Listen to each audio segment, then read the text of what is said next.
Blog Talk Radio. 923, I'll give you a corrected address. So you have a fire in a one-story ordinary. Looks like it's about 40 by 120, 125. We'll get your traffic control. Squad 5, Squad 5. And go to 273, 273. And go to Battalion 18, 18th Battalion. Go to 273, 273.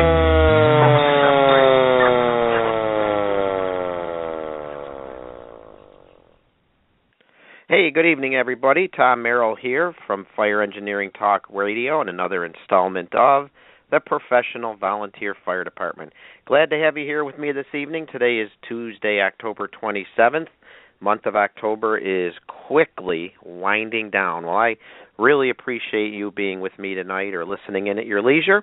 I appreciate your company and certainly encourage you to call in if you are listening right now.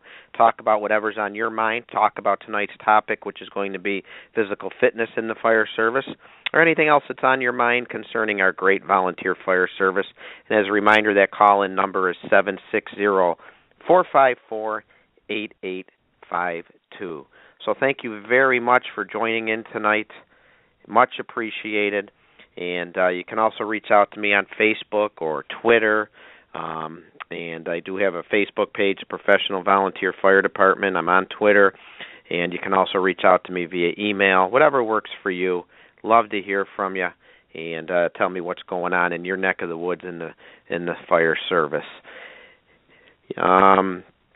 I want to thank all of you who have contacted me. I have had plenty of people that have contacted me recently to share stories, tell me their concerns, what's going on in their hometown, what's happening in their fire service, and great stories, a lot of good stories, and lots going on out there in our volunteer fire service, some of it good, some of it not so good, but I've heard from a lot of you, and I really appreciate you. So continue reaching out to me and tell me what's going on in your area, your community, and we'll talk about things. And, wow, here we are, as I said, October 27th. You know what that means, people? In 2 months' time, Christmas will be over. Holy smokes, where is the time going? And being October 27th in my area, and as all over up north and northeast, that means winter is fast approaching. Time to start thinking about winter operations in our firehouse, how to prepare the rigs for the upcoming winter, whether it's throwing rock salt on the rigs or whatever other precautions you must take, or to be ready for battling the white devil before we battle the red devil.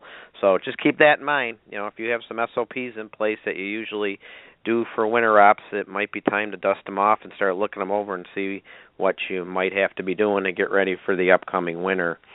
And again, end of October, so that means fire prevention season is winding down or has wound down in your area. And I know in some cases it certainly goes more than a month because those tours and public engagements at schools and churches and community events, they certainly can spread out for a while, but they are so important to do it.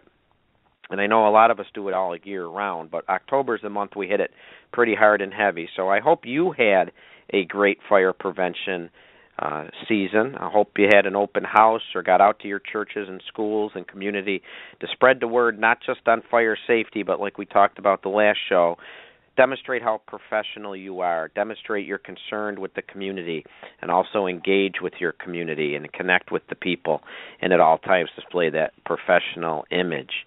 And you know what? Even though fire prevention season may be winding down, we can continue to connect with our communities. There's always different ways to do it. And even now that Halloween is approaching, it's another opportunity for us to connect with our residents, demonstrate our professional behavior, our professional competence, and also get out some very important safety messages, because we have to remind people there are many fire hazards and safety concerns to think about during the Halloween season, isn't there? You know, let's talk to our residents about planning ahead to make it a safe Halloween for all. You know, just a couple stats, between 2011 and 2013, there were over 10,000 fires, resulting in 25 deaths and $83 million in property damage during the 3-day period on and around Halloween. Fires, 25 deaths, and over $83 million in property loss. And that's just the 3-day period on or around Halloween. It is a very, very dangerous time as well as a fun time, yes. And what's the primary cause of these fires? Candles, candles, candles. Candles are hugely responsible for these fires. So let's spread the message about being safe. Consider battery-operated candles, even glow sticks in the pumpkins, and keep them away. If you do prefer to use real candles, keep them away from the decorations, keep them well away from the house and other structures, and stay on guard. Because candles and decorations, those two things alone, are the leading cause of Halloween time fires. 41% of the Halloween fires have been attributed to candles alone. And they're not all starting on the outside, as you might think. People think, oh, I'll keep it in my pumpkin, but it'll be way away from the structure. Oh, no. About a fifth of the fires, 20% or so, are starting inside, in living rooms, dining rooms, dens, and kitchens. These are stats per the NFPA. So we need to get the word out to our communities. Again, another way to connect with our communities. Practice fire safety all year round, but here's some other extra tips we can take to be safe around Halloween. And, of course, let's watch our kids in costumes around these candles and any open flame. Some people like to have bonfires outside, especially in the warmer climates, or if it's even a little cool out, they may have a bonfire. Let's remember that our kids are wearing costumes, and they can extend into the fire area, and a lot of them can burn very easily. Some people have inside fireplaces, and it's a tradition to have the first fire of the season on Halloween. Well, let's be careful if our kids in costumes, and even adults in costumes, are getting close to the fire. You know, sometimes they don't see how their costume's hanging over the fire, and before you know it, they can actually start on fire, and there's unfortunately been tragic examples of that. So let's take fire safety steps to be safe this Halloween. Let's get the word out and make it a fun and safe Halloween for everybody. Send out some public service announcements, connect with your people via social media, visit schools, but at all times demonstrate your professionalism and connect with your community. Because you know what? We need the community, and we need the community support as much as the community needs us. And I think you'd all agree with me on that. Great information available on the NFP website if you want to get more information, nfpa.org. And there's even, I believe there's a link right on there that would link you to Halloween Safety Blog for more information, other ideas on things that you could do. So it's Halloween time. Have fun, have a ball, but let's be safe. And let's use it as an opportunity to show our community that we're connected, we're engaged, and also concerned about keeping everybody safe.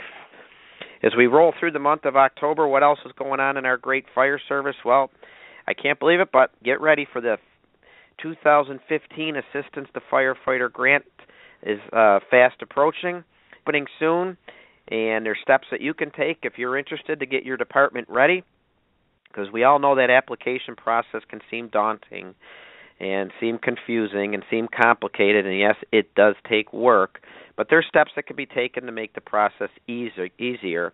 And the Federal Emergency Management Agency, otherwise known as FEMA, they have a lot of materials that can help people. And if you want to check out their site, FEMA.gov, a lot of information on there that can help you get ready if you want to apply for these important firefighter grants that are going to be made available shortly.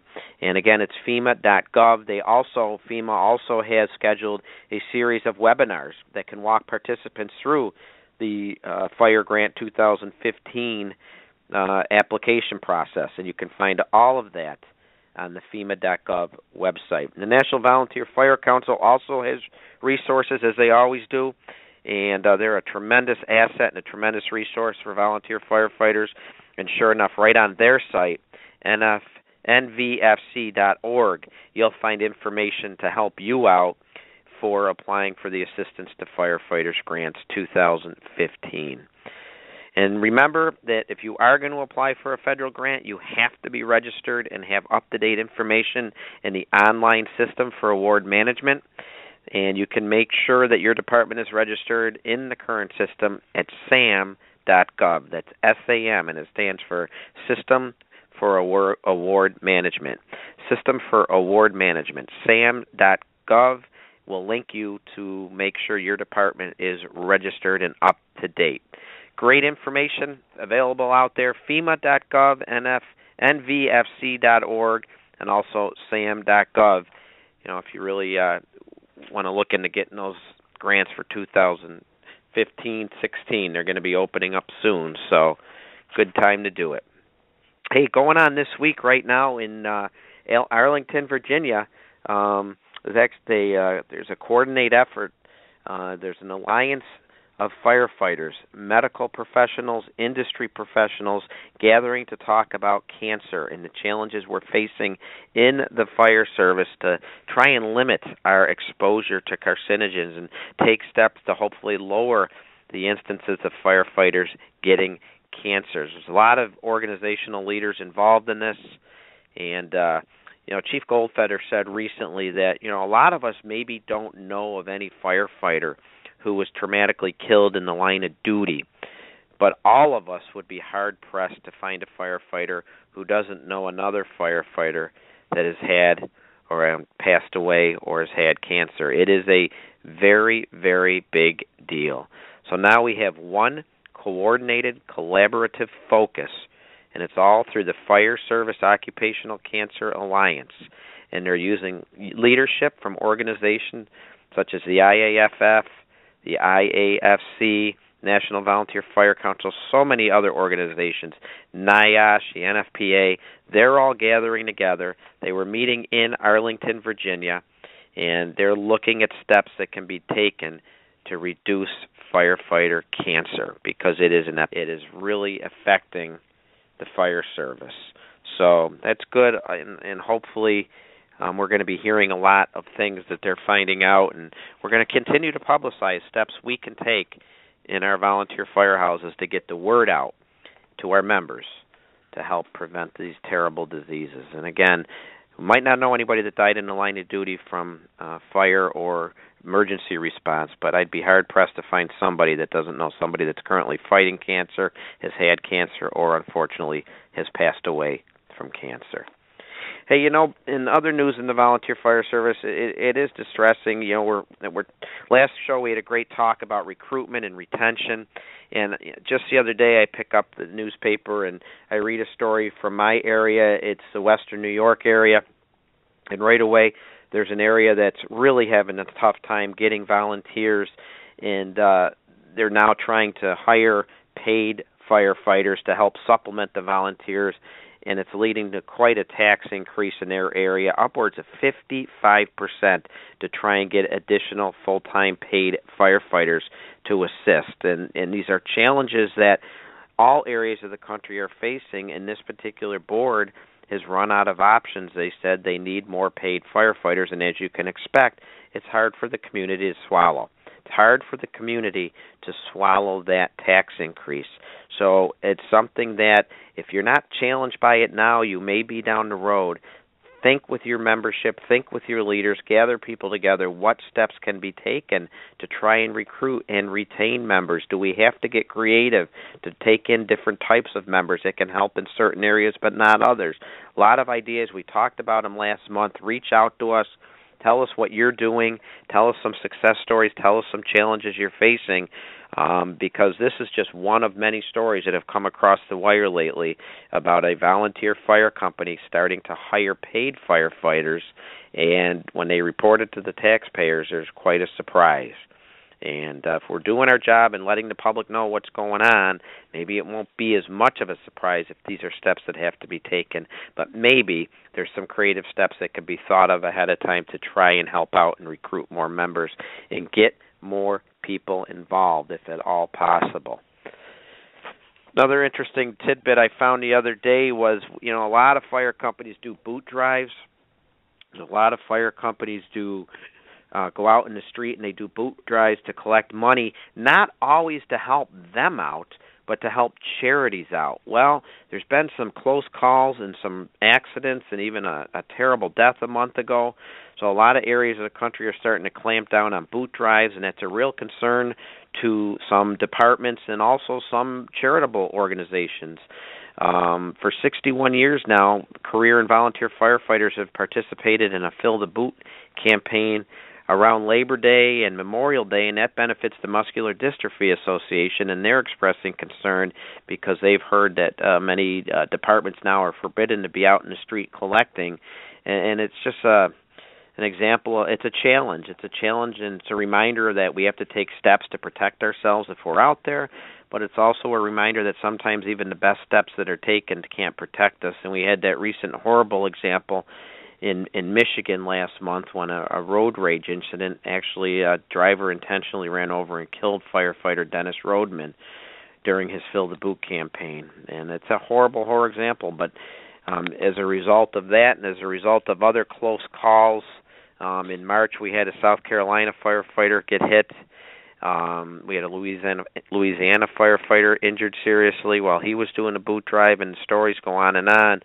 And so now some areas of the country, the powers that be are not letting firefighters go out and collect money, either for charitable causes such as muscular dystrophy or their own benefit, because a lot of companies do rely on these boot drives to help them buy very important and needed equipment. So it's just another thing coming across the wire. It's another challenge that the volunteer fire service is up against. And it's just something to be aware of. If you are going to be out there, please exercise as many safety precautions as you can.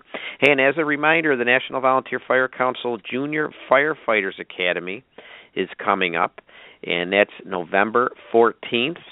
And it's anybody in the Monroe, North Carolina area. That's where it's going to be held, at the Scott Safety Headquarters. And there's a lot of information posted on that, again, on the National Volunteer Fire Council's website, which is nvfc.org. And it's a Junior Firefighter Academy, and it's going to be for junior firefighters who are between the ages of 13 and 18. And it's November 14th, and it's in the Monroe, North Carolina area. If anybody's out in that area, be a great academy to send your junior firefighters to. And it's also available for chiefs and other department leadership as well. They are limiting it to 10 from each department, 10 youth and 3 adults per department, but it'd be something to check out if you're in that area and you can make it. Again, the information is on the National Volunteer Fire Council's website. I've had a chance to deliver my presentation a few more times, the Professional Volunteer Fire Department, and every time I do it, I pick up a few new ideas. People come up to me at the break or afterwards, give me a few more ideas to talk about, great examples of some professionalism that are out there.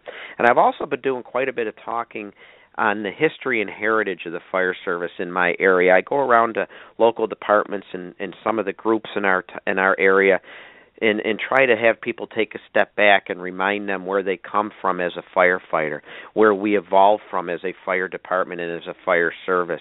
And it's been really well received. I've had a really good time doing it. I'm doing one at a local department next week. I was at a dinner last night and I'm able to talk to people about the fire service history in their town and also the general fire service history and how it's all related. I like to talk to people about how the American Fire Service came about, the American Volunteer Fire Service came about, and then how slowly our town volunteer fire service evolved and how they're all interconnected and interrelated, and there's great stories to be told, happy and sad.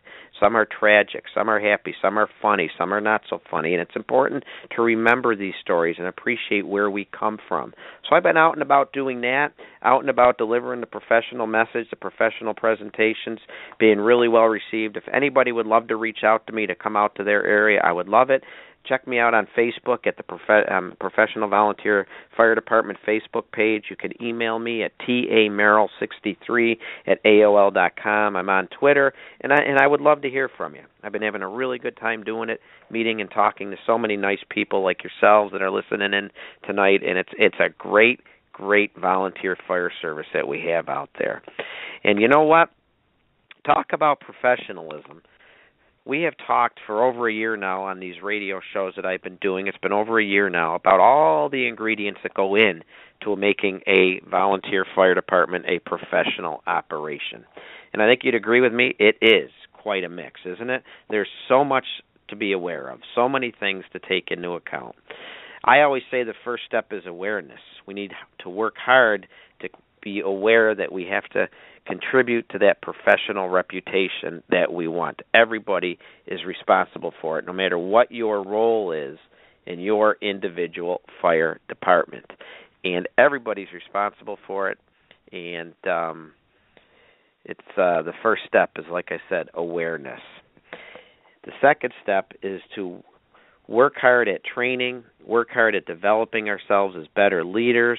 Even if you're not an officer, work hard at recruitment, work hard together to draw people into our ranks of all different cultures, men and women. It doesn't matter. Work hard to recruit, to attract, to train, take people in. There's all different learning curves. Everybody's working to build house pride. But we also have to work hard and be aware of the importance of it, taking care of ourselves and staying physically fit, because that too plays in to the professional equation.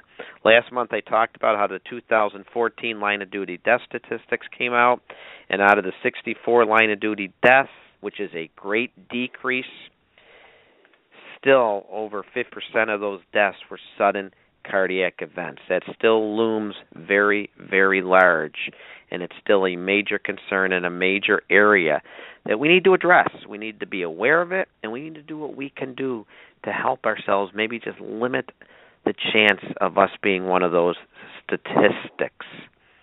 And as if we didn't have enough to worry about, comes today's big announcement from the World Health Organization that eating processed meats, folks, that includes bacon and sausage. Well, the World Health Organization came out today saying that they can cause cancer. And the WHO, or World Health Organization, is placing unprocessed meats in the same category as smoking and asbestos. And they classified steak as probably carcinogenic. Wow. Wow, people, bacon and sausage and steak, as if we didn't have enough to worry about. So hopefully my guest tonight can help shed some light on the good and the bad and what we need to do and what we need to be aware of, and motivating ourselves to take care of ourselves. And I'm really, really happy to introduce tonight's guest. His name is Michael Krueger, and he is from Madison, Wisconsin. And he has been a runner and a strength trainer for more than 35 years. Now, he started out doing physical fitness while serving in the U.S. Coast Guard. He has been a personal trainer for more than 10 years now, and he has also been certified by the National Strength and Conditioning Association. You know, Michael began training firefighters about 7 years ago, and it was due to the influence of a client of his who was a volunteer firefighter, and he voiced concern about the health and also the fitness of his fellow firefighters. So Mike started working with him and talking to him, and after doing that, he said to himself, you know, there's a lot I can do to help firefighters, to work with them. So he began doing that.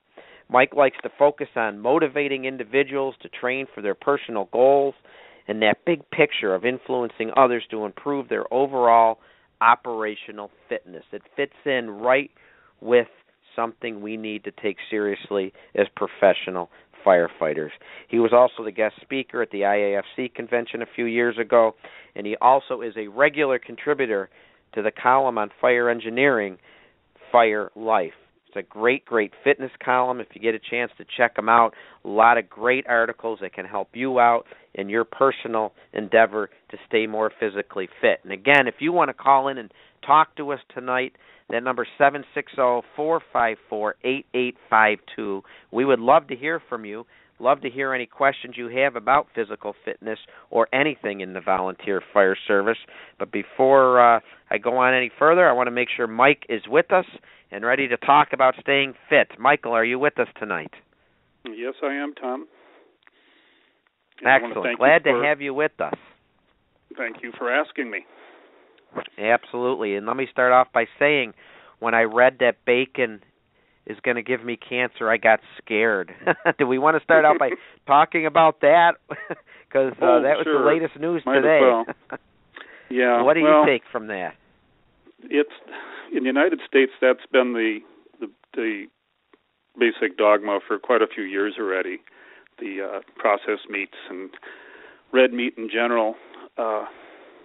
It's going to have a bigger impact probably in Europe, where they perhaps even venerate sausages. So that's a real tough one for them. But as far as we're concerned, I'm not going to change anything. It's something to consider. It's something to know that a healthy diet doesn't contain a whole bunch of processed meats or processed anything, really. Red meat is a good source of amino acids and proteins and all kinds of stuff, but of course all done in moderation. So I was going to say, should we hold true to that old saying, everything in moderation? That's what I'm going to do. That's, just like if everybody quit eating meat and switched to fish, well, we would run out of fish very quickly. Same with grains. If everybody quit eating meats, we would have a pretty quick famine as far as that goes. So it's not something that's going to happen. You and I both know people are not going to stop eating bacon and hot dogs, and in Wisconsin they're not going to stop eating broth. I think some of my kids would starve if I did that. Yes, most children would. But no, it does come back to that whole thing of moderation. Don't they say, well, how much is too much? And it's like, well, biology is a funny thing. I mean, there was just recently a woman who was like 108 or something, and she eats bacon every day. She said, I'd eat nothing but bacon. It's like, well, that's biology. One person gets cancer and another person doesn't. But no, once a week, once a month, I don't know. If you think you're eating more than that, you might want to think about cutting back. Right. But other than that, I'm not going to. I got better things to worry about than that. One of the things, we might as well start off by talking a little bit about eating healthy. And so, again, everybody loves that expression, everything in moderation. But one thing I've noticed in my travels and in my own experience as a firefighter is sometimes firefighters, they know they should be doing better, but they're some of the worst eaters around. And when it usually happens in the volunteer firehouse, is after a training drill or something like that, they always sit down to have a meal, and sometimes it's not the best choice. I'm from Buffalo, New York, and our biggest meal time is it's pizza and chicken wings and that. So I think we just need to be a little more aware, don't we, of what we're indulging in? Oh, no question. I mean, everybody in the United States does. I read somewhere just recently that like 83% of firefighters are either obese or overweight, and that's at least 15%. Yeah, that's like 15% higher than just the U.S. average. And the reason is stress, shift work, I know from a fact that there was a big barn fire here a couple of years ago, and I just happened to be in the neighborhood, and I stopped, and I knew the firefighters. Well, somebody was really good to them, and they went and they brought in McDonald's hamburgers and pizza. It's like, well, great. I mean, I'm glad you're getting something to eat, but boy, you could have done better. Yeah, but it's not convenient. The best. No, but it's a convenience thing. And nobody wants to deal with nutrition. A lot of guys I know, they want to get big and strong, but if you don't have good nutrition, you're losing more than a third of your effort is going down the tubes, because you can't build muscle without good food. And you have your body, particularly when it comes to all the processed carbohydrates that we have, manufactures some pretty nasty hormones from this stuff anyway, so you tend to have your cortisol levels go up, so you store body fat instead of burning it. And you're just working against yourself when your diet is just horrendous. And most people's diets are pretty horrendous. I told people about reading labels. They said, well, if I read labels on everything I eat, I'm going to be doing nothing but reading labels. I said, well, then you're eating the wrong foods, because fresh vegetables don't have labels, and dairy doesn't have labels, and lean meats don't have labels. So that kind of comes down to, like you said earlier, making some better choices. Right. I struggle myself even. Sometimes I think I'm doing the right thing. I was like for example, breakfast. You should always eat breakfast is the old stigma. So, okay, I would always start off with some cereal. It's usually Cheerios, Wheaties, but now I'm finding that I got to be careful with even putting skim milk on there because there's sugar in the skim milk. I feel like I can't win sometimes. Well, that's very true. The FDA hasn't done us any favors because the food lobbies are so powerful that they pretty much get their way. So even if you're trying to educate yourself, you don't know where to turn. The worst thing is that so many people, such as firefighters, because of their weird schedules and all that, they will rely a lot upon supplements. They will have the protein bars and the shakes and all that stuff, and that's completely unregulated. So you have no clue what you're getting in it. In fact, recently some of the stuff coming out of China actually had stimulants in it, so it worked better. But of course, here you're taking prescription drugs in your protein shakes. So they had protein shakes coming out of China. Yeah, the whey protein. Yeah, it's cheaper, so it comes here, and so if you're going to use that stuff, you really have to pay attention, and even then, you can't be sure exactly what you're getting. I know from stuff I've read, from one batch to the next has varying amounts of whatever it has in it from protein and carbohydrates and fats, and so 1 month you buy it and it's this amount, and the next time you buy it it's 25% less. Well, depending on how much stuff was costing at the time, depending on what they cut it with. So it's really the supplement business is a pretty dubious business at best. You're still much better off sticking with food. So yeah, okay, good point there. That a lot of us fall back on these supplements or the quick fix, let's say, or the quick thing to carry them over for a few hours. But you can't beat food. Now, with that, just make good choices. Nothing wrong with the hamburger now and then, but we can't be doing it every day. So again, it's everything in moderation. Yeah, and the thing that I always try to preach to my clients is to just try to avoid processed foods. If it comes in a bag or a box, probably is not the best choice. If it has a shelf life of 2 years, probably not the best choice. If it comes in a little wrapper that you bought at the 7-Eleven when you got gas, probably not a good choice. Even having food handed to you through your car window, not a good choice. If you're going to eat at a fast food place, if you go into the fast food place, you'll make a much better decision than if you have to yell it at the little speaker. Because most people will fall back on what they always get, or if you're in your car, you're probably not going to order a salad. You're just not going to do those things. So it's much better. It comes down to mindfulness. You have to think about what you're doing, what you're trying to accomplish. So if you go for your food and all you're thinking of is, boy, am I ever hungry, you're just going to look for something to fill that void.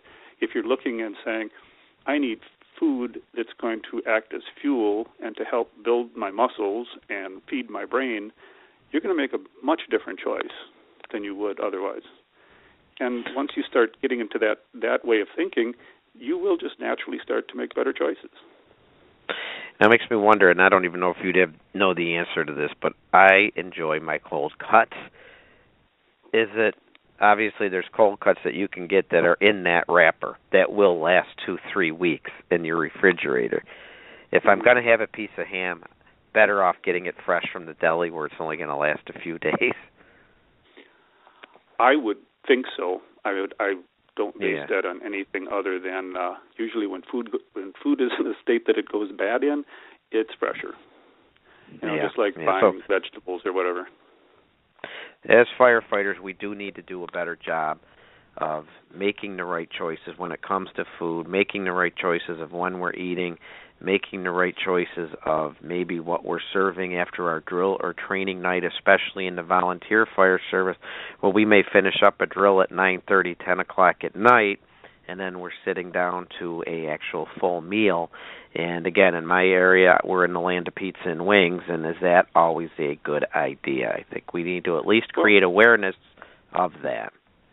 I think it also, particularly with the volunteer force, at the end of the training and all that, there's a certain amount of camaraderie. It's a party kind of atmosphere. Yes, it is. It's a reward. Yes. So just by that, when somebody says, well, we should probably have something healthier, and people look like, no, I don't think that's what I want. I'm out of the house. This is good. Wife has the kids, and I want a little relaxation here too. I'm doing this because it's important, but gee, I like hanging with you guys too, and I don't want to have a salad with sliced turkey breast on it.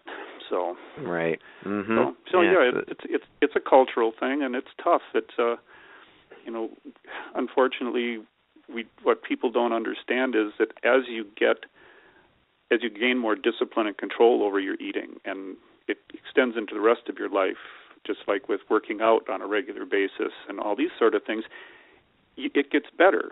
You find out that, boy, you can create some really good meals a lot cheaper than you can buy a whole bunch of pizza, and it's really good, and the camaraderie then comes from cooking together, from hanging out together and making this food.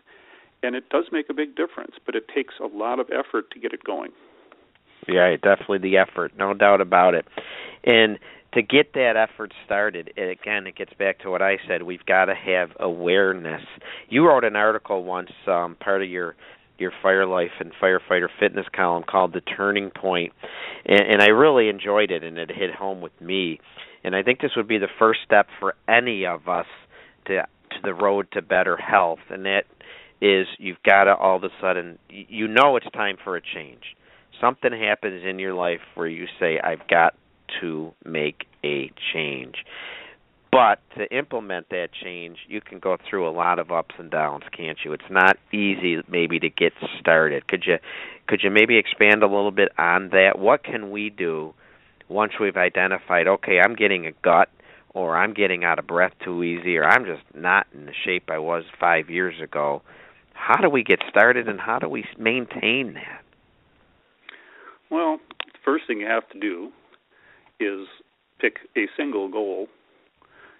Usually people say, well, I want to get in better shape, I want to eat better, I want to lose weight, I want this, and I want that, and I want that. And you can't do them all. You pick one thing, and I generally tell people, pick something really, really simple and small, like, tonight I'm going to go to bed an hour early. I mean, it sounds silly, but it's a win. So tonight you're going to get enough sleep. The next day when you have breakfast, you say, well, I'm going to not put any sugar on my cereal. All these little things help build that momentum. Then once you finally get the feel that you can gain a little control, then you can stop and sit down and say, okay, let's think about what I want to do for this week. And then expand that after that week to, well, how about next week? And you keep adding on in little increments until such time as you start to really feel in control. Then you can set those longer-term goals. Then you can start to say, well, okay, I've lost 3 pounds in the last month. Well, that's pretty good. And then you say, okay, I need to lose 15 pounds. How long is it going to take me to do that?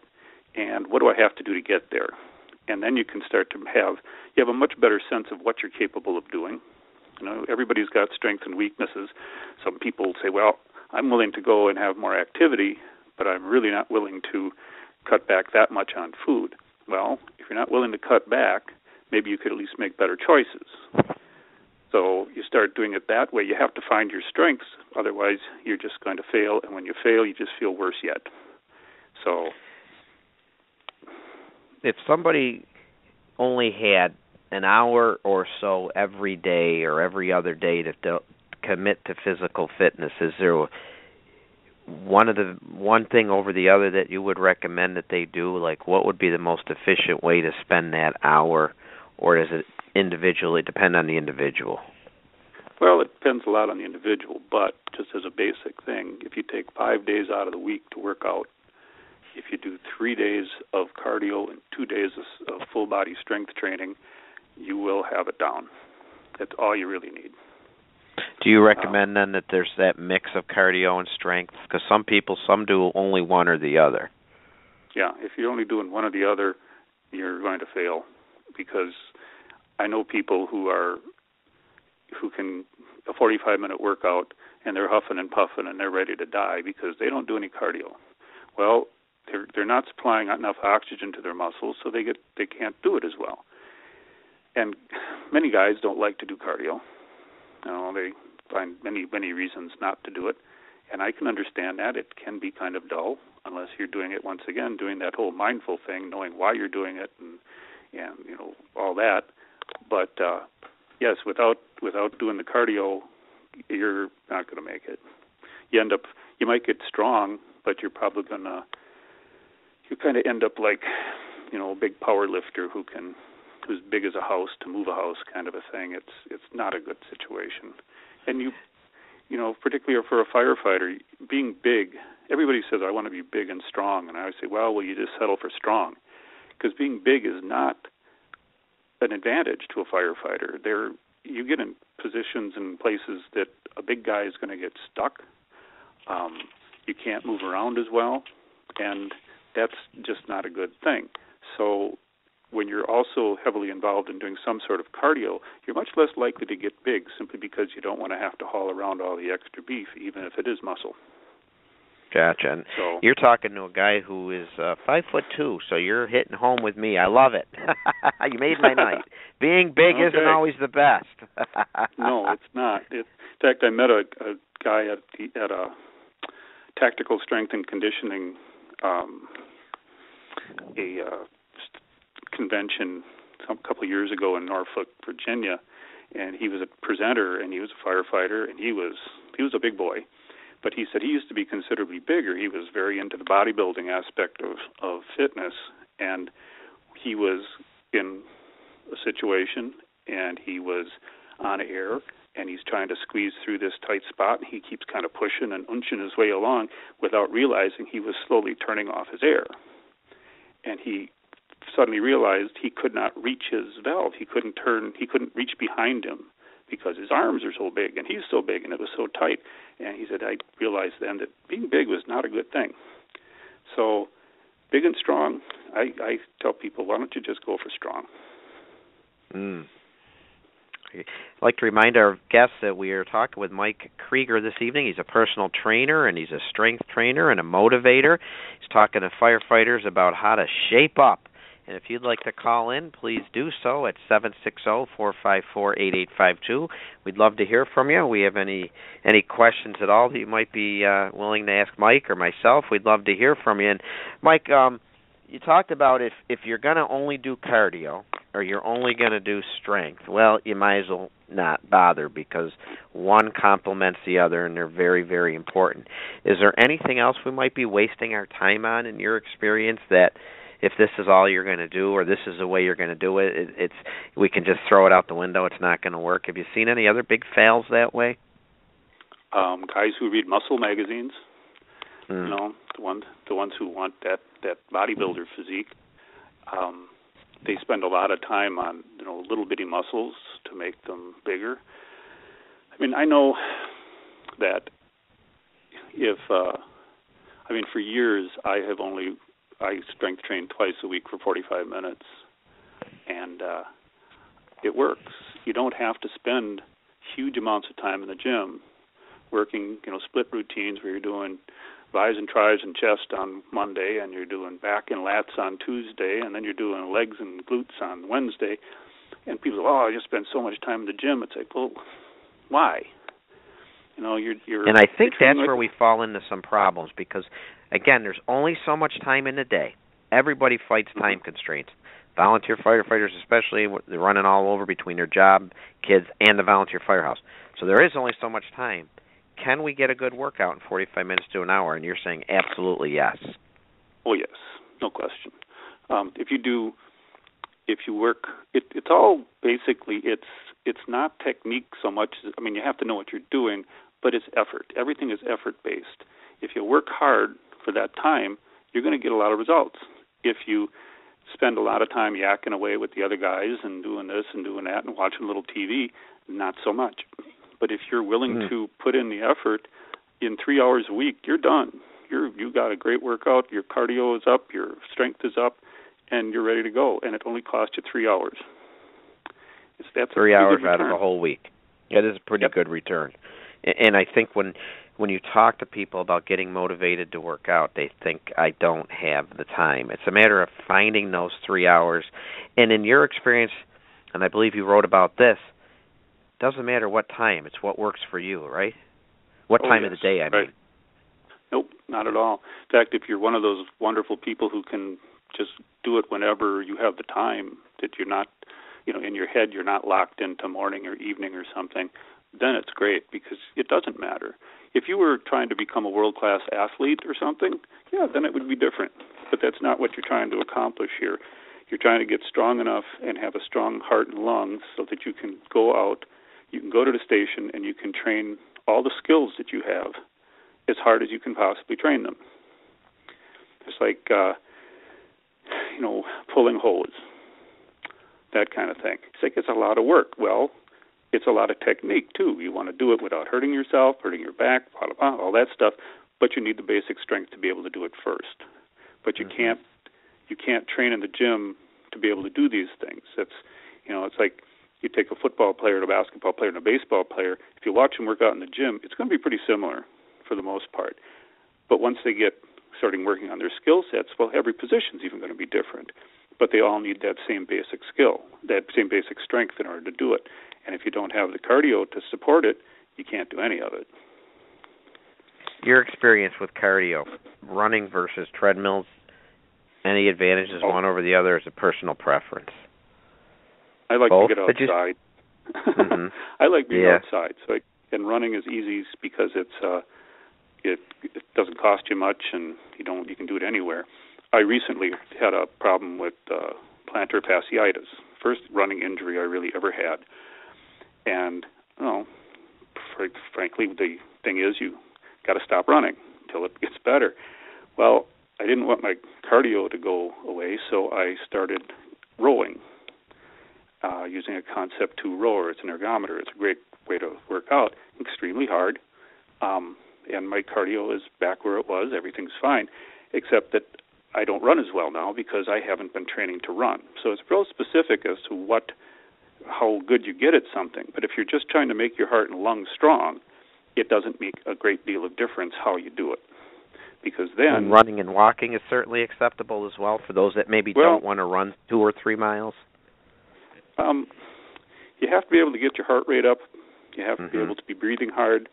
A lot of people do like to walk, and walking is a great activity. And if you can't run at all, and in fact walking is the best you can do, it's great, but it is going to be self-limiting. You're not going to be able to get the amount of adaptive stress that you need to really make big changes. If you're starting at 0, it certainly is the best place to start. And that's what scares a lot of people off, because as soon as something starts to get hard, particularly when you're having trouble breathing, you want to stop. Every fiber of your being tells you to stop, and it's real hard to ignore that. So it's a tough one. It's the thing I've always had to explain to people is I once had a woman she was a runner and she just wanted to be a runner. She always came to the same hill and always had to walk up the hill. And I asked her when she was doing this, I said, well, do your legs turn to rubber and did you fall? And she said, no. I said, well, did you throw up? And she said, no. I said, did you pass out? I said, no. I said, well, then you quit. Now, it's not a bad thing to quit, but you got to know that you did. You have to understand that you chose at that moment to not push a little further. And within a couple of weeks, she was running up the hill. So, once you take control of your destiny, it's up to you how hard you're going to work, what you're going to accomplish. You can't just say, well, that's hard, now I want to stop. And it's very difficult people want to blame other things, like, well, we had a late call, so I was up all night, so I don't feel like working out. It's like, no, I doubt that you do, but that doesn't mean that you don't. You work out anyway. It might not be as good, but you do it anyway. So it's a hard thing. Yeah, it's a hard thing to get into your head, But it's the way you have to build that consistency of performance, so that you, when it gets hard, you fall back on that. Mm-hmm. I used to say that sometimes I'd get up and run. I had a job for a while where I had to get up to run. I had to get up at 4 a.m. And my wife thought I was a crazy person. I said, I don't even think about it. I'm halfway through the run before I wake up completely. It's like I just do it because I've done it forever. And it's really easy then. You can then fall into that thing where you're not really improving much. But at that time in your training, that's where you're at. You're just getting it in. And that's enough at that point, because eventually things will change and you can start actually improving again. But until you have that kind of a base down, it's really easy to quit. Now, you've worked with firefighters. As a matter of fact, that's what you got. Working with a volunteer firefighter got you interested in focusing on firefighters.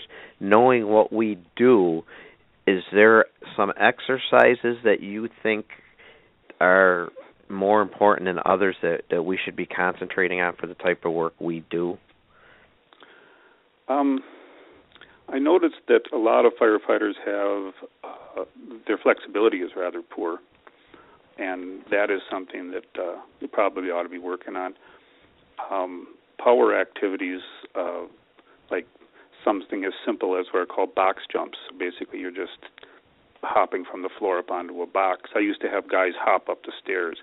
They were used to running up the stairs, but I would have them hop. They would hop, hop, hop. So you try to take as many steps as you can at a time, just to build a little more explosive power, that kind of stuff. But all that. Are they able to hold the railing or no? They just hopping? Are they holding the railing or just hopping straight up? When they're on the stairs, always holding the railing. Okay. Because if you break something important, you're not going to get any better. But yeah, we used to do stuff. Some of them would just hop up onto the back of the bumpers on the trucks, because it was a nice wide platform. They could just hop. So it was just to find little things like that they could build. And if you've ever done that kind of stuff, it's hard work when you're taking all your body weight and moving it like that straight up. It's a difficult activity. So those kind of things are good, but you have to, once again, you have to have a base down. You have to have quad, glute, and hamstring strength so that you can launch yourself, but you can also catch yourself at the end. So let me ask you, where I work at the Fire Dispatch Center. It's on the second floor of our building. It's a police building. I'm in the habit of, when I walk in with my briefcase and lunch or whatever else I'm carrying, of one hand on the railing, taking 2 to 3 steps at a time. So I'm helping myself, right? That's good. It's something, yep. right? Yep. Might not be exactly what you're describing, but it's similar. No, it's everyday activity. Once again, it's that mindfulness. It's like thinking about what you're doing. Why am I doing it? It's like getting up and moving around every so many minutes, if you can do that. I mean, in this time we've been talking, I have gotten up and walked around the house probably 6 times already, because I don't sit still well. And it's partly my nature, but it's also, I've trained myself not to do that. I don't sit. Keep yourself moving. You get up and you move, for 2 minutes every 10 minutes if you can do it. And that's a really important thing. For most people, they say, well, no, when I sit, and that's the end of that.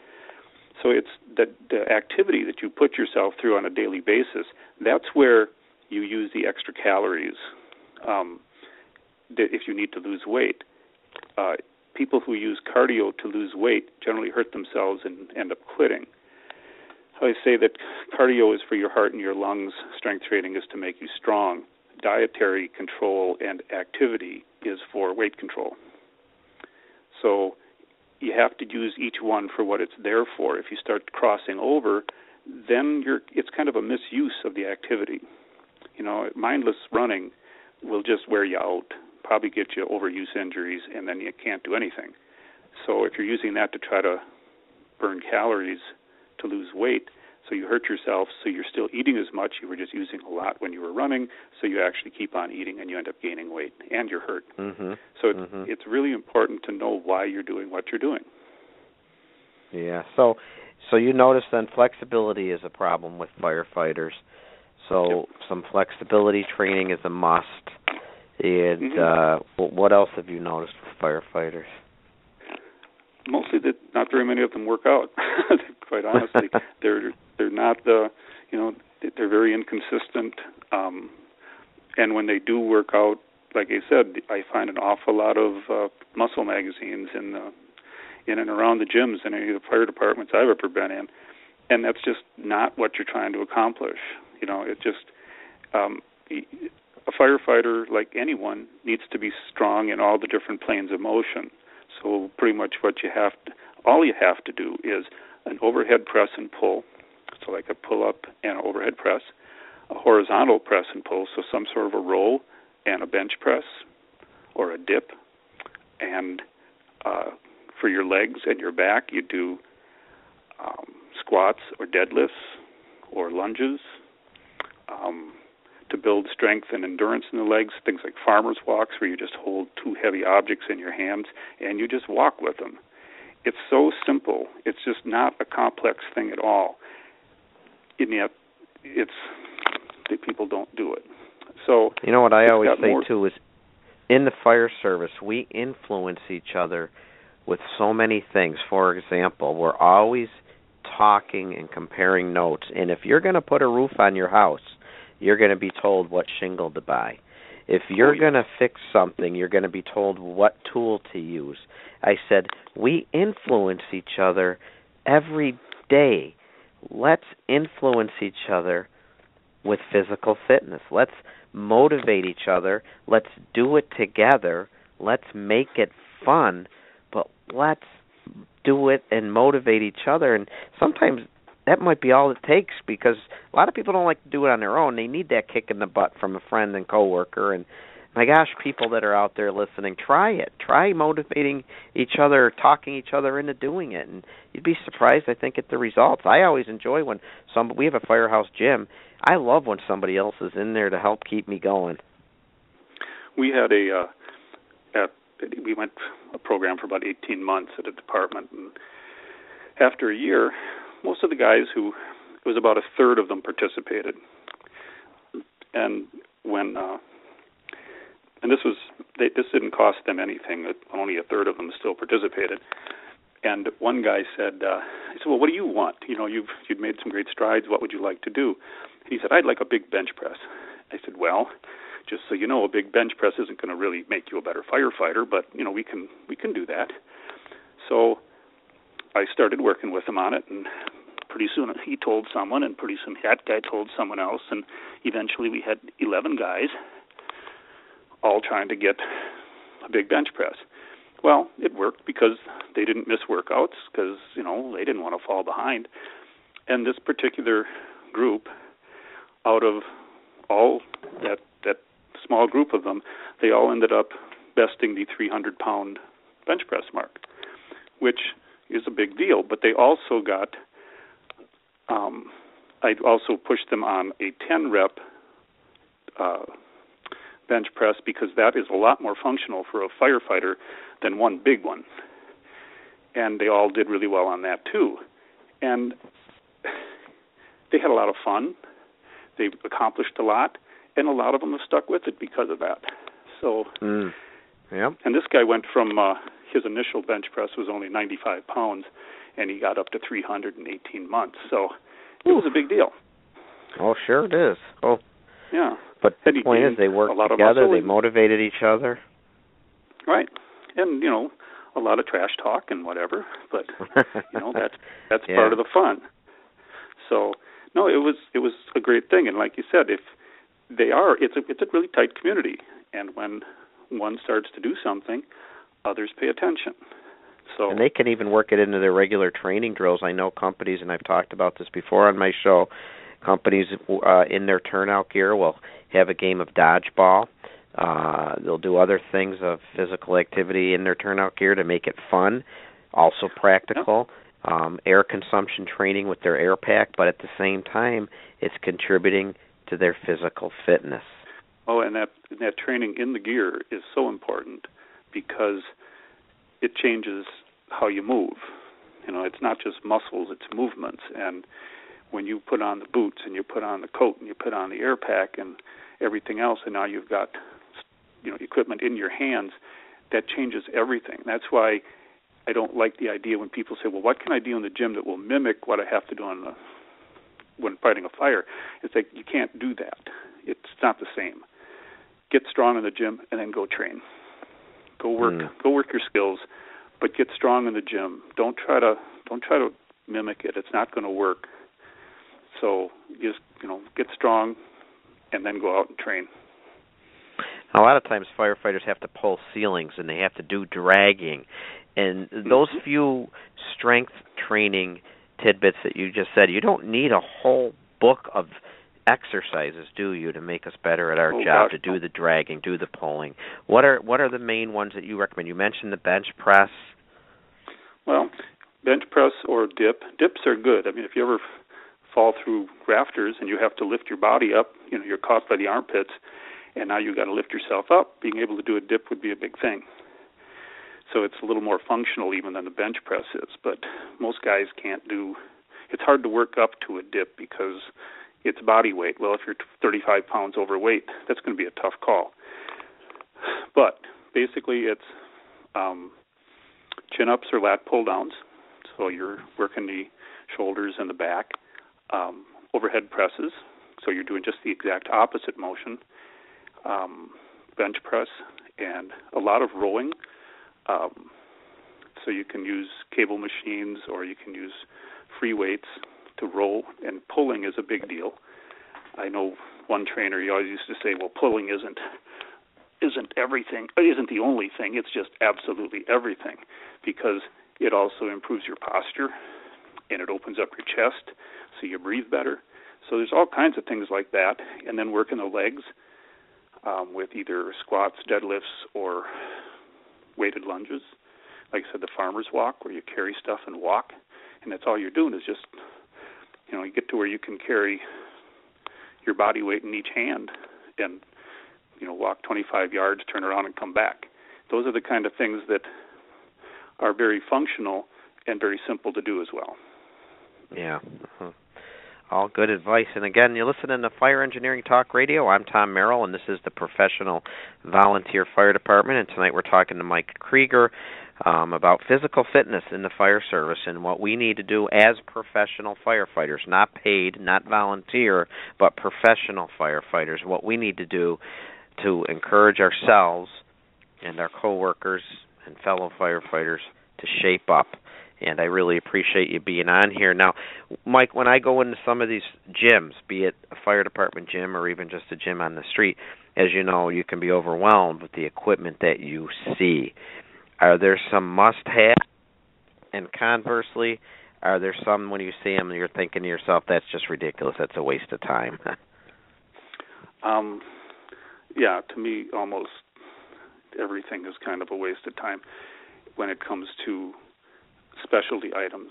The fitness industry is just like anything else. In order to survive, it has to sell. And when you start having machines that are made to work one set of muscles, it's like that's multitasking. That's what it's about. So that's why a gym can be something as simple as a safety rack for lifting in, for squatting in, for doing bench presses. It gives you a bar across the top for doing chin-ups, and an Olympic-type barbell, and some dumbbells, and 300 pounds of weight, and that's about all you need. I mean, you can invest, if you invest $1,200, you would get everything you would ever need. So it doesn't have to be breaking the bank. Not at all. No. In fact, I train people out of my home, and when I first started, it's like, well, my woodworking stuff is over in the corner, my dark room is over in the other corner. Maybe I should, have an area that's dedicated just to this. And my client said, oh, no, this is good because it shows me that I could do this at home. You don't need all this extra stuff, you just don't. So some of them have said, well, I can do this at home. It's like, yes, you can do this at home. Once I teach them how and what and why, a lot of them say, well, okay, that's cool. They might call me once a month or once every couple of months because they're plateaued or they fell off the wagon and they want somebody to push them a little bit. But that's all it takes. You don't have to have this big investment to do it. And unfortunately, when it comes to departments, particularly when they build a new fire station, they want to put in this great weight room, and they spend a lot of time and a lot of money outfitting it, and an awful lot of it sits with dust on it. It just never gets used, but it looks really good on the initial tour, and that's really kind of a misuse of funds as far as I'm concerned. Yeah, and I've seen those myself, and I've heard from many people that there's stuff that just sits there that never ever gets used. Mm-hmm. You can always add things, You can start basic, and you can always add if you find you need to add something. The neat thing right now are they make these really cool sleds that you put weight plates on, and you can push and pull them. Well, that would be a good investment. That would be very useful. A couple of $100 and you're done. But if nobody's going to use it, that's not so good either. Yeah. Now, if we're fortunate enough we've got ourselves motivated and we've been doing it for a little while, and your experience is after a couple of weeks, after a month, after a couple of months, isn't there usually a letdown where people there's a point that comes that they need to kick themselves in the butt again, isn't there? What can they do to keep themselves going? Well, generally, the biggest thing is it's referred to as periodization. Basically, what you do is you set up a program. It's going to take you for 4, 6, 8, 12 weeks, whatever it might be, and you have specific goals you're trying to meet. Then you get to that end, and you back off and look at how you did and see what you want to change, and give yourself a week or so of much lighter, easier workouts, and you kind of recharge, regroup, and then you start in again, because now you've got new goals, but they're building off of your previous stuff. You find out things maybe I don't want to be able to do 20 chin-ups. That's just not going to happen. So you switch over to lat pulls, and you work those instead. Or, like I said, maybe the bench press has gotten stale, so you're going to start doing dips again. Maybe that would be more fun. Or you switch to using dumbbells instead of barbells, just something to just shake it up a little bit. Some people, once they see that they're that they have success, that they are getting better, that's enough to keep them going. But others, some people need to be entertained. And if you're the type who needs to be entertained, then it's a lot more difficult, because just seeing success isn't enough. And those kind of people, you got to get kind of creative with them. Mm-hmm. But I often thought, with a firefighter, you would think that knowing that you're getting to be bigger or better and stronger, and you're going to be able to do your job better, you're going to train better, that would be motivation enough. But apparently not. No, it's a challenge. It is, and that's why there's been such a focus on it. Again, they released, I don't know if you heard me say at the beginning, they released our line-of-duty death statistics, which the good news is they've gone down for 2014. The bad news is it was around 56% were sudden cardiac events. And cancer is a whole other story that's being addressed, and that's a topic for another day. But we got a lot of things out there working against us, and if there's one thing we can do to try and even the playing field a little bit, it's properly taking care of ourselves. And if you're fit, strong, and nutritionally sound, you can weather a lot of storms, be they emotional, stress, illness. You're just ahead of the game right from the beginning. And once you get past that point of thinking it's such hard work and so hard to schedule and everything, it just kind of cruises along. But you have to get past that. And unfortunately, as much as individuals can help motivate each other, there are those who also demotivate. The ones who say, "Oh, what are you trying to do? You don't need to do that. You don't need to. Come on, have some pizza. We got pizza. We got a lot. And they are the people who cause the problems, because they don't feel very good about themselves. And if I don't feel good about me, I would just assume you don't feel good about you. And God, don't you want to be one of us? We're all going to go out tonight. It's like, well, yeah, but I got to go work out. Oh, come on. You can miss tonight. It's not a big deal. And it is a big deal. And those are the people that you really don't want in your life. And with that workout, again, I want to reemphasize the fact that you said we're not talking either that you've got to spend 2 hours in the gym every day, correct? You said earlier, and I just want to say that what is there? Obviously, it depends on what you're doing, but is there an optimal? Is it 30 minutes, 45 minutes? I guess it would depend on what you're doing as far as how much time. It does, but you don't have to be in there for hours. If you're in there for more than an hour, you're not being very efficient. That's what it kind of comes down to. If you're working hard, you're not going to want to be in there for an hour. If you're lollygagging around here, then or not working hard, right? Sure, then you might go on and on.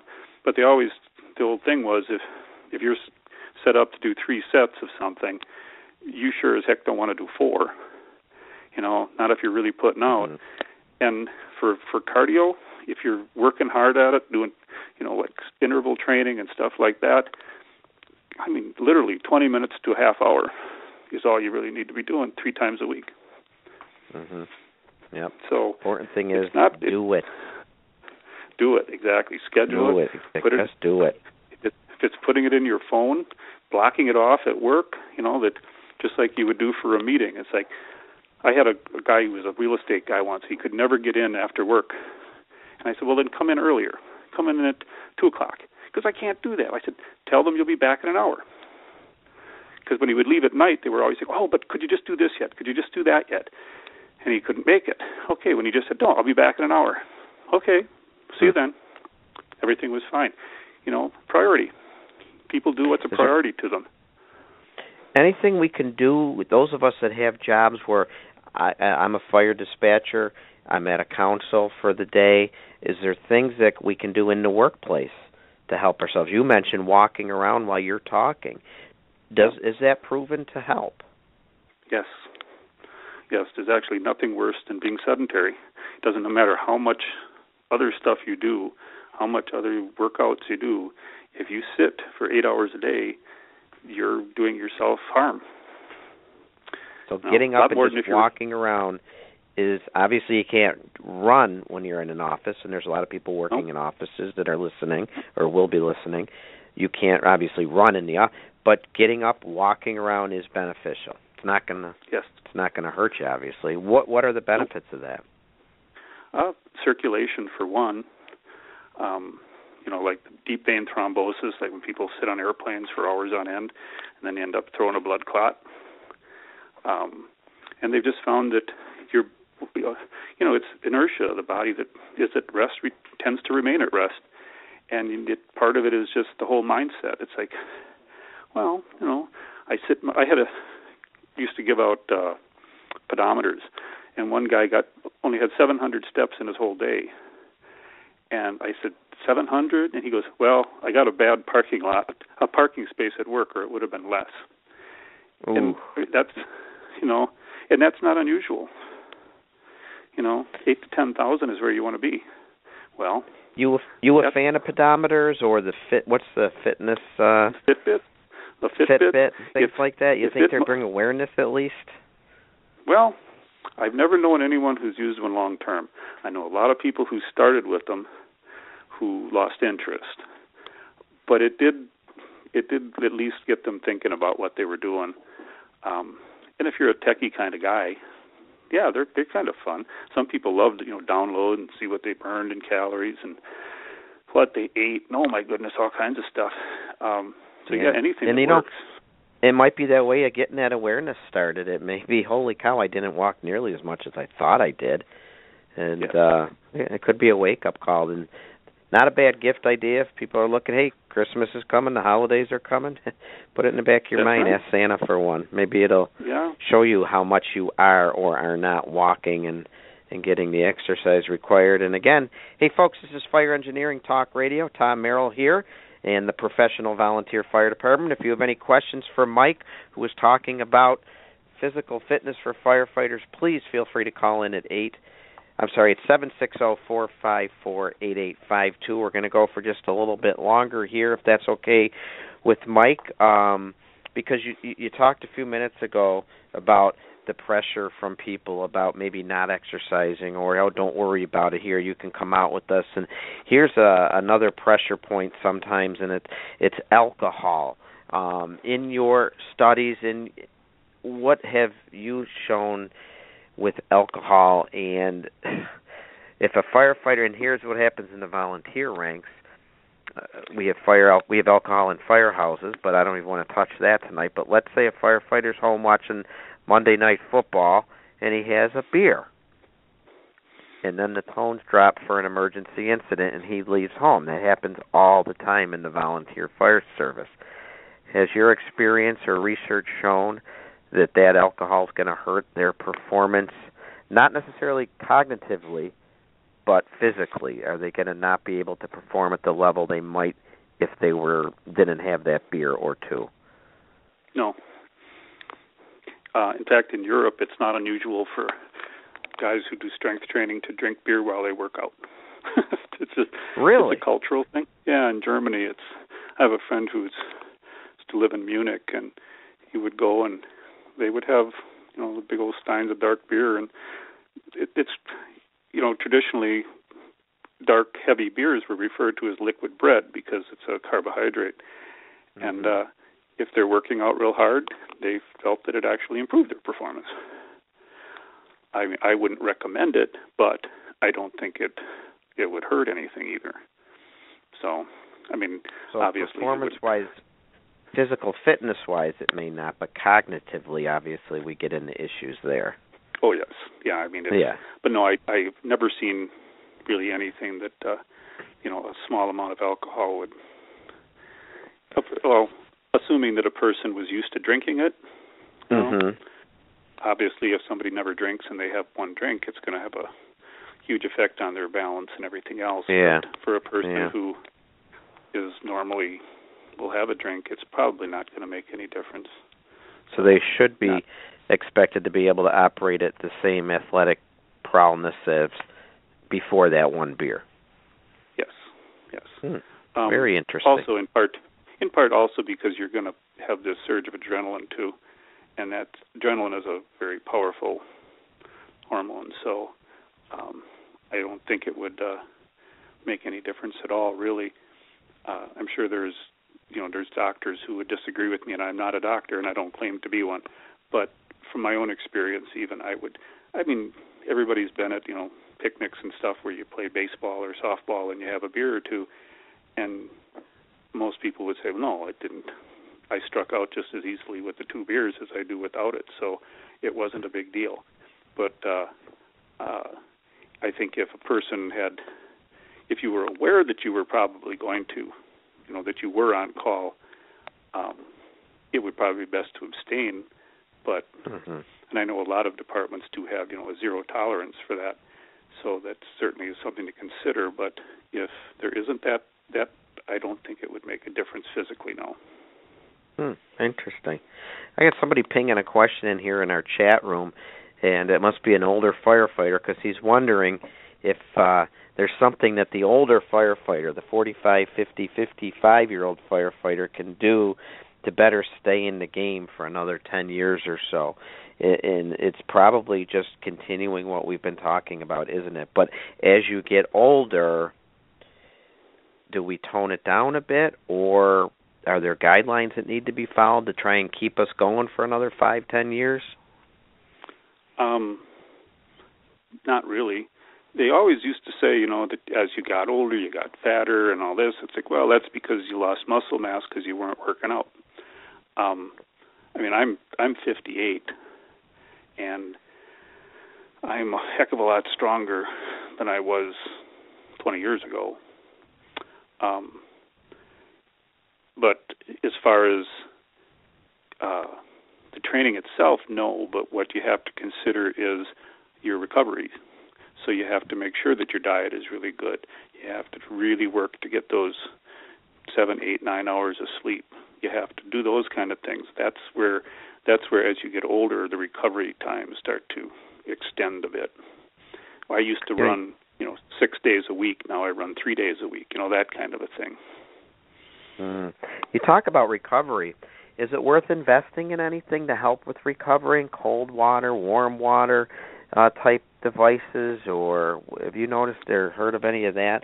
Any ways to better recover? Go in a better condition. If you're strong and fit and nutritionally sound, you will recover so much faster than you will than buying new toys. It just doesn't. It doesn't even compare at all.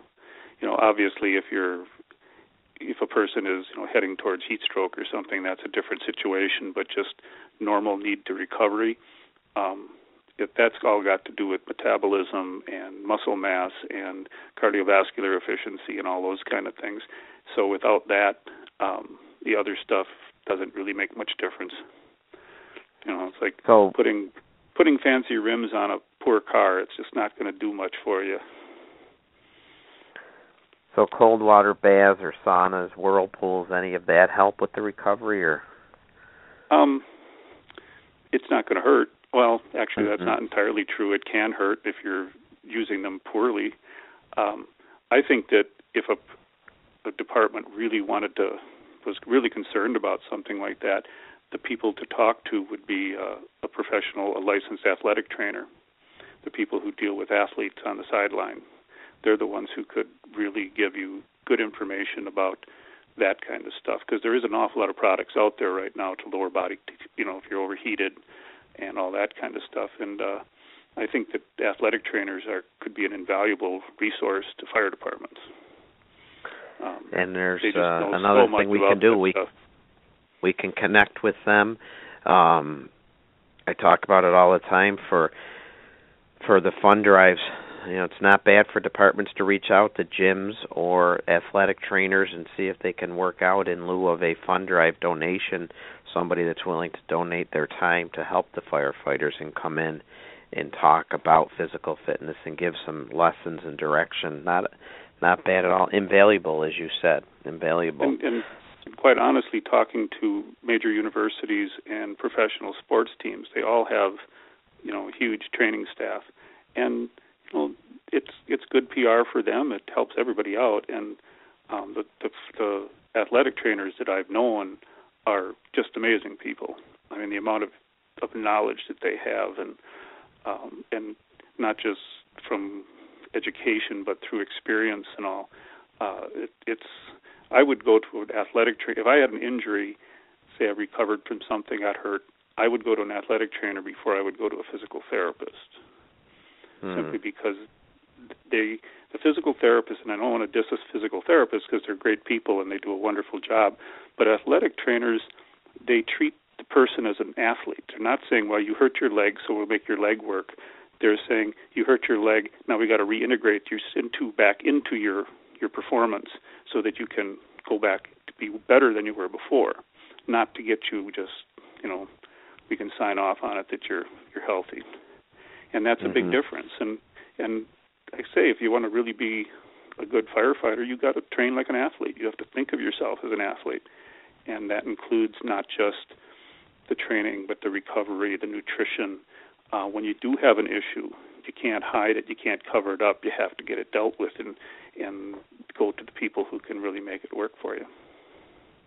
Mike, let me ask you for those firefighters listening out there right now, or who are going to be listening anytime they download this show, let's start with the average firefighter, the 30-something-year-old. Actually, it doesn't matter what his age is, but let's say he's moderately active, but has that little haunch or paunch that's starting midsection. Maybe doesn't have the endurance that he used to have.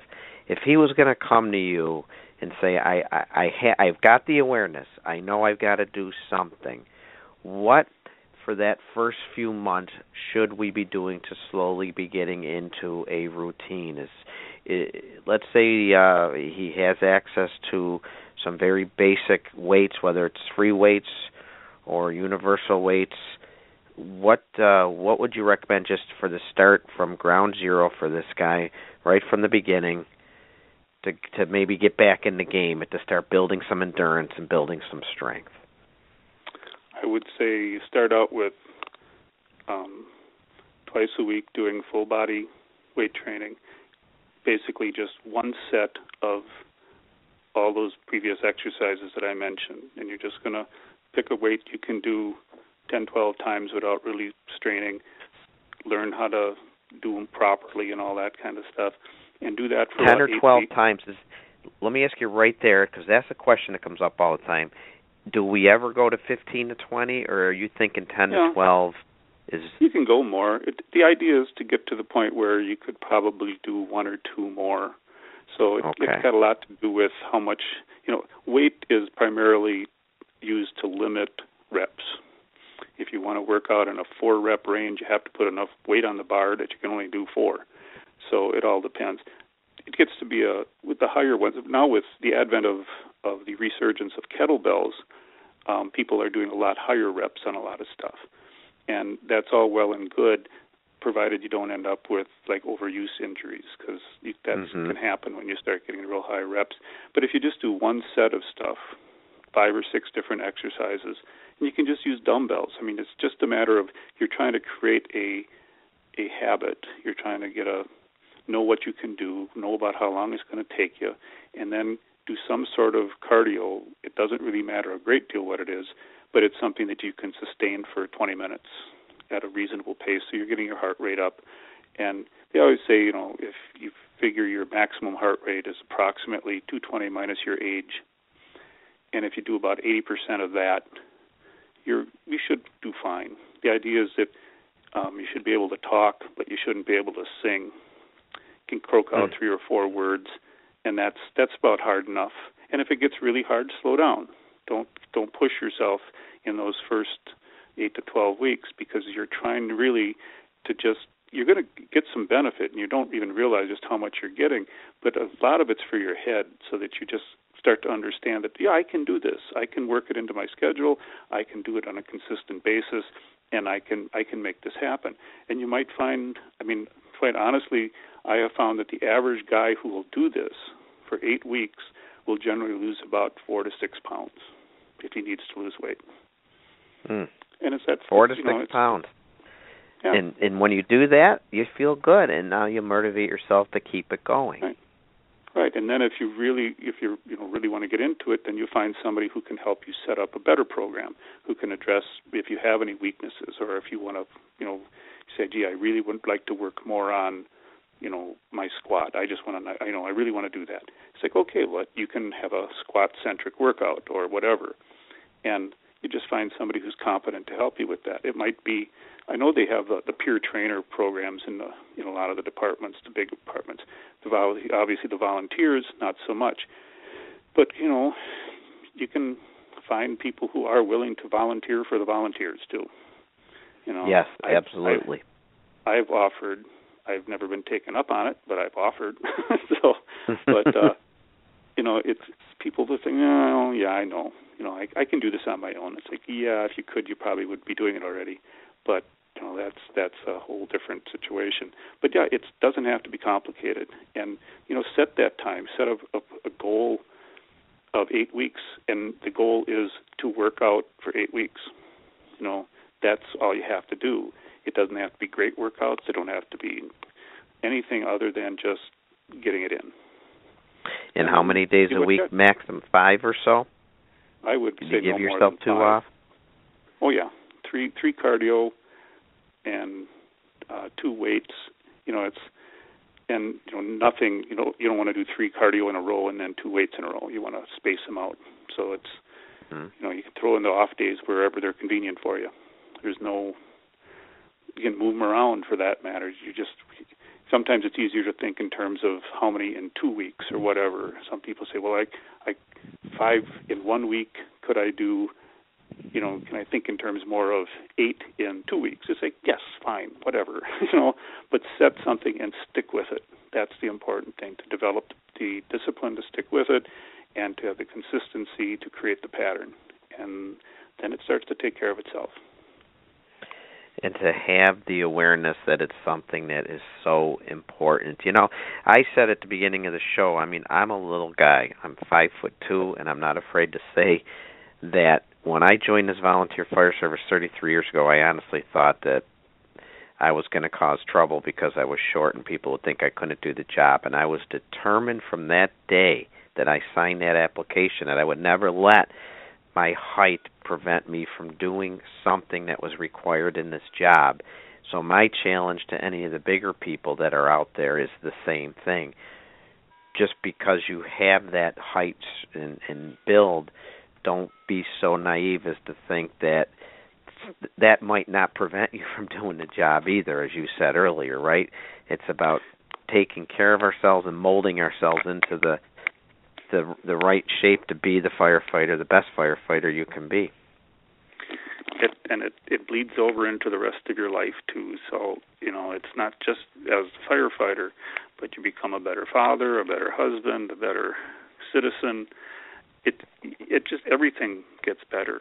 That's just all there is to it. It's just the way it works, and that's, you know, you become that role model. I used to try to get the guys. One of the stations I worked at was right on a main thoroughfare. I said, you know, if you guys could get your feasters out there in the morning and do calisthenics while everybody's driving to work, I said you'd get horns beeping and people waving, and it would be just cool as can be. And they were like, oh, we don't want to do that. It's like, well, like you were talking earlier about the fill the boot drives. It's like, okay, put the boots out, and you're doing the workouts, and people will stop. You know, they like that. They like to see the people who are there to, you know, protect and serve, kind of a thing, that they're out there doing that. They like it. And even some of them will start to think, well, maybe I could join. You know, maybe I could be a volunteer firefighter. What the heck? It's a way to connect with the community. And I even said in other shows, I don't think I mentioned it tonight, but I did talk about in some other shows about getting volunteer firefighters to get together for some of the community. Every community has walks and races. Put teams together. You don't have to necessarily run if everybody's not a runner, but walk the 5K. Put your T-shirt on that advertises your company. Whatever, you are selling the message that you are physically fit, concerned about physical fitness, and again, as the title of my show is, you're selling the message that you are a professional volunteer fire department. And again, you're together with your friends and your comrades. You motivate each other. You're not bored because you're with your buddies, but you're benefiting yourself in so many ways, and it's so important to do that. Yeah, that's what it's about, and it starts with you. You know, it's people look to other people to motivate them, and it's like, no, unfortunately, it doesn't work that way. You motivate yourself, and the more people who are motivating themselves, everybody starts to come along, and then you get the people who can't motivate themselves, and they're the ones who just kind of, you know, fall into the slipstream and come up behind, but at least they do it. But It takes those leaders, you know, it takes the leader. It takes the one who knows that even if they're not a firefighter, this is important.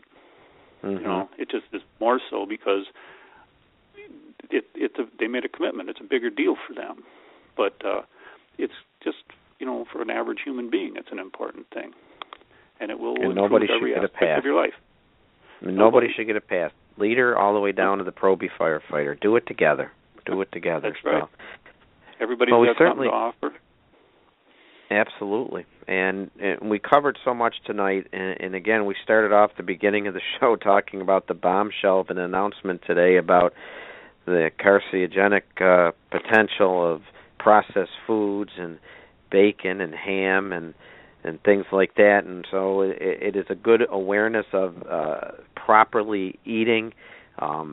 As Mike said, he's not going to maybe change how he eats now, but if we just pay attention to what we're eating, try to avoid the processed foods, the things that are in boxes or that are wrapped and designed to last for months on end, try and have a better diet, try and maybe refrain a little bit. Maybe Mike, a good start would be after that drill when you are having the camaraderie of the post-drill meal. Maybe a good starting point is, you said, you have to start with goals. Instead of 2 pieces of pizza, have 1. Maybe we could start that way. Anything to start, right? That works. That's all it takes. Little successes build on each other, and that's, you need a success in order to have the next one. It's really does work. It sounds kind of trite, but it is the way it works. Oh, and by the way, I'm not changing my diet, but my diet is pretty good anyway, so I figured it was. It's a lot easier for me than it might be for someone else. So, don't worry about the stuff you can't really control, and focus on that what you can. Focus on what you can. Start slowly. Set some goals. Take some time to get to those goals. Start 3, 4, 5 days a week, getting some exercise, cardio exercise, the strength training that he outlined earlier. It doesn't have to be 2 hours in the gym. It doesn't have to be a marathon run, but we want to get our heart rate up. We want to get some strength training in. We want to move people. Even if you have a sedentary job like I actually do, get up and walk around. As you, Mike, I am standing right now walking because that's so important. I'm not doing it because you said that. I actually am always like that myself. No. But it's a lot of people are, but yeah, it that's what it comes down to. I mean, it's just so important to keep moving. And the other thing I always stress is the mindfulness of it. If you don't know why you're doing what you're doing, you probably want to find out. You know, it's like I know a lot of guys who, I've seen them work out. It's like, well, what's your program like? Well, I do this and this. It's like, well, where'd you come up with that? He goes, well, that's what Coach used to have me do when I was in high school. I was a linebacker. It's like, well, you're 36 years old now, and you don't look like a linebacker, and you certainly don't play football anymore. So why are you training that way now? And they start to think, like, wow, I hadn't really thought about it. So So it's important. What you eat, how you train, everything's important. So. And if you want to start off by just losing that 5 to maybe 8 pounds, 4 pounds, get that program started where you're making those changes of a few days a week cardio, a few days a week strength, and modify your diet slightly in a short time. You should see the results. You stick with it, stay motivated, and Mike, if somebody, go ahead. Just to give you an idea of how, it's like growing a tree. It doesn't happen overnight, and you generally figure that a person who's interested in weight training and stuff like that, it takes about 2 years before you're not considered a new person at it, that you're experienced. And if any time you take, a couple weeks or months off, you pretty much reset the clock on it. So I know guys who've been working out for 10, 12, 15 years who are still newbies at it because they've just never had 2 solid years of working out. But that doesn't mean you can't start over all the time. It's just harder.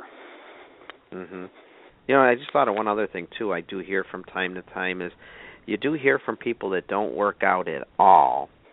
They don't exercise at all, that they get all the exercise they need at their job, people that work outside in landscaping and things like that. And I guess to a certain extent that's true, but we probably should still be looking at other types of exercise then unless they can get it all in one type of job. I don't know if that's possible.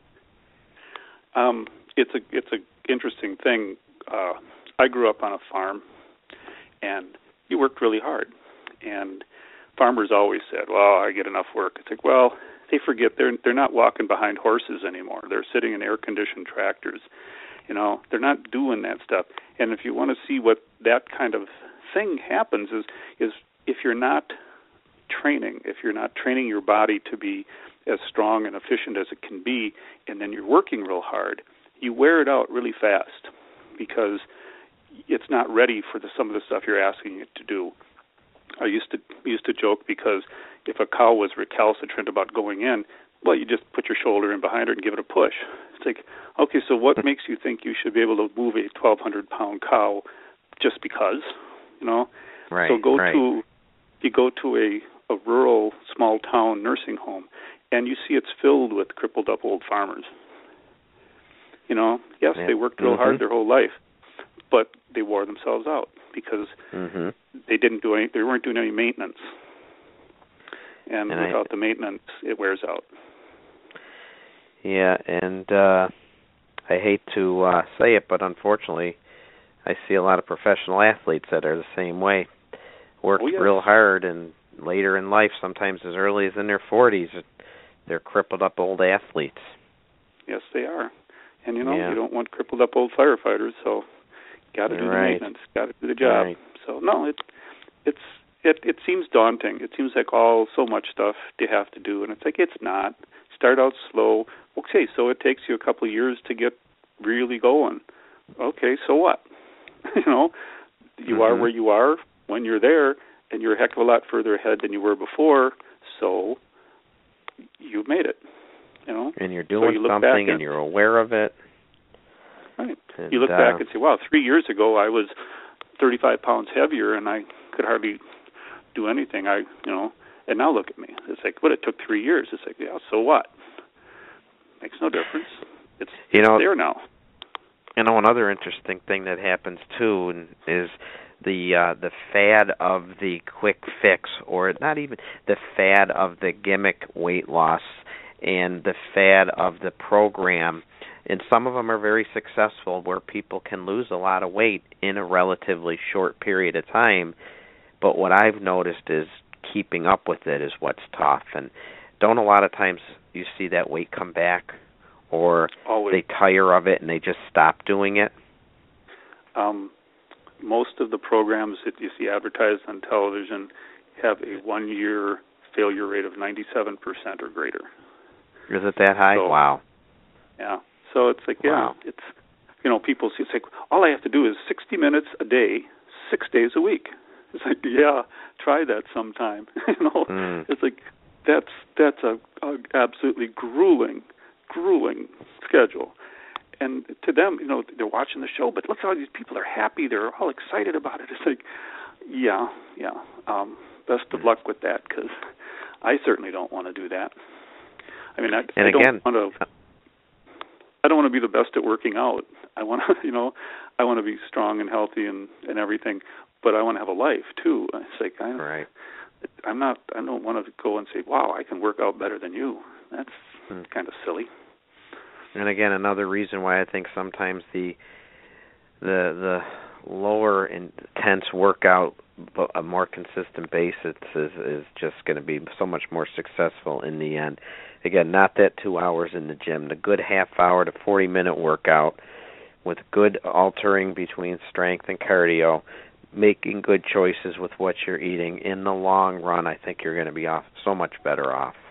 Yeah, and if you stick with it, the intensity will grow, because if you're working out progressively, where you're making yourself work a little bit harder on a regular basis, it's that whole boiling a frog thing.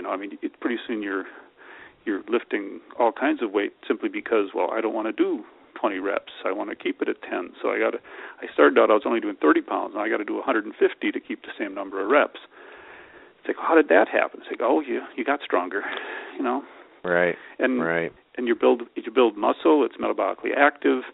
So if people so often try to lose weight thinking they're going to get thin, the more weight you lose, the less calories you need. So you're just in this downward spiral. So the idea is to add muscle, and you can eat more. It's that simple. You get stronger. You get bigger. Just to give you an idea, I went in the Coast Guard in 1980. I weighed 160 pounds. And now, many years later, I weigh about 188 pounds, but I can still put on the dress blue trousers that I was fitted for when I was 22. Wow. And I weigh that much says it more. all right there. Yeah. So it's just... I was going to say, what I always tell my firefighters is one of the gauges we can have is our dress uniform. Because in the volunteer ranks, we may not wear that dress uniform all that often. Wear it for our installation dinner, and maybe a few other times during the course of the year at a mass or a funeral or some special event. But boy, is that a good gauge as to how you're doing. And be honest with yourselves, firefighters. How often do you got to take it in to be altered? Yep, I put on my old uniform on the 13th of April every year, because that was the day I enlisted, and that's the gauge. How do the pants fit? The coat is really tight now. I've got a lot more shoulders and back and chest than I had then, but as long as I can slip on those pants and put my hand inside the waistband, I'm pretty pleased with that. Mm-hmm. So you have to have, I mean, that's the best gauge. If I never even weighed myself, I would know how I was doing. So, you got to find those, you got to have those things, and that's where it keeps you on track.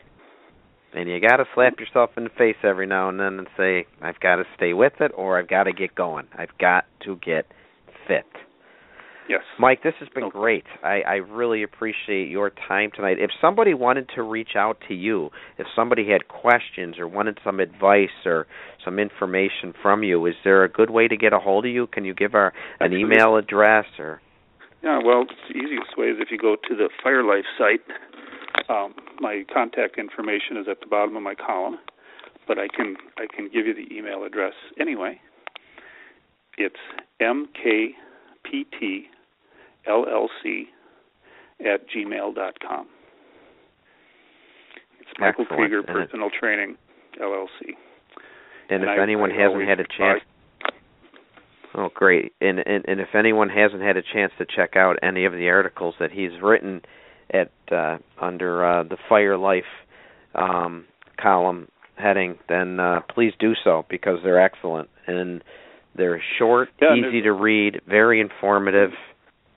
And there's, aside from my column, there's columns on relationships and cooking and yoga and all kinds of stuff. And it's geared a little bit more towards the personal and the family than the regular fire engineering site is, but they certainly are very complementary.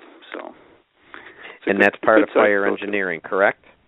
Yes, it is. If you go right to the bottom of your page, it's they're all the sister pubs are stripped across the bottom, so you can get there easily. Right, just a lot of great information, and you know what, information that is so geared to the volunteer side of things too, because of families and because of the fitness, and it's worth checking out. And again, Mike, I thank you so much. It's been a pleasure getting to know you and spending this hour and a half with you, and I can't thank you enough. And I hope I can talk to you again some more, and I may even have some questions as I try to continue to keep this little gut away from me. We call this the Merrill curse. Merrills are short, but my poor late mother, she gave us this little curse, and it happens to be right in our belly area. We have a tough time keeping that belly from growing. I always say the most important thing with fitness is to pick your parents well. Yeah, that's so true. So genetics will get you sometime. Well, thank you for asking me, Tom, and I'm glad I could have a nice conversation with you here, and you have a good week, and you do a great job, and I'll check out your Facebook page. Excellent. Thank you so much again, Mike. I really appreciate your time tonight, and people, please feel free to reach out to him for any help. I appreciate that, sir. Okay. You have a great night. Just a good show here tonight, and I hope, if nothing else tonight, we created some awareness on your end of the importance of staying physically fit, because it is so, so important. And we're not trying to make anybody feel guilty. We're not trying to scare anybody or be nasty. No, it's just to create an awareness. We have a duty and an obligation as professional firefighters to try and take care of ourselves. But it goes beyond being a firefighter. It's for your own family. It's for you personally. You'll feel better. Your family will appreciate it. But ultimately, you will also do the job better. So please, if nothing else, think about it. See if there's some steps you can take. I know we all can. I can get better at it. And after tonight's talk, there's some things I'm going to do differently. But at least start somewhere to try and take care of yourself a little bit better. And I really appreciate you spending some time with us tonight, listening in to the Professional Volunteer Fire Department here on Fire Engineering Talk Radio. My next show will be December 15th. I do have, and this is probably the fourth, maybe the fifth time I've mentioned it, but I keep switching dates around. But as of now, I do have Michael Wilbur committed to the show for December 15th. And the show will be talking about driving our fire apparatus safely and safe vehicle operations in our volunteer firehouses. So I look forward to that. That should be a great show. Mike Wilbur is well known, not just nationally, but internationally. He's a very colorful character. He's very informative. He's an expert in the field of vehicle operations in the fire service. So that should be a great show. That'll be Tuesday, the 15th of December, and I look forward to you listening in. And as always, I'd like to end tonight with my shout-out. People have actually been forwarding shout-outs to me. A lot of great things going on in the volunteer fire service, but this one in particular caught my eye recently. I would like to give a shout-out to the West Odessa Volunteer Fire Department. They are in Texas, and like a lot of volunteer fire departments, they have a tough time making ends meet. There's only so much money to go around, and the West Odessa Volunteer Fire Department actually has their own members contributing out of their own pockets to keep the operation up and running. Their chief alone says he has spent at least $3,500 of his own money to keep the West Odessa Volunteer Fire Department operating. That's what Chief Jimmy Ellis has said. Other firefighters have done the same thing. It's a busy company. They're responding to over 600 calls a year. They do get quite a few fires.